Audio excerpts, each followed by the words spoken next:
Hey guys, it's Teresa, and I've been tinkering around. Got a hot mess here on the table, just messing with different colors, dips, and different tools. I've used a comb, I've used different pieces of paper, I've used different chemicals, and I've come up with a new process. This one's called Wave Runner. It's not perfected, I was just playing with it, but it's the way I get these wave looks, so I'm going to try it on more beachy colors.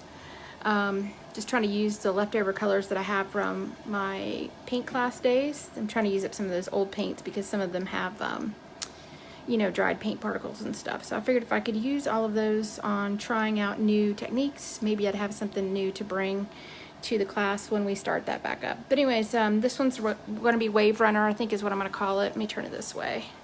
Got more of like a wave going on in the middle there. And then I've also figured out a way to move the paint without stretching it. It does not involve the comb. Tipping, tilting, spinning, anything like that. So I've figured out a way to move all of the paint without stretching it.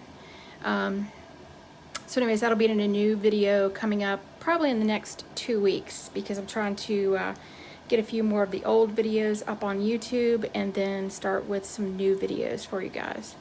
So anyways, thanks for watching, and more details soon. Good night.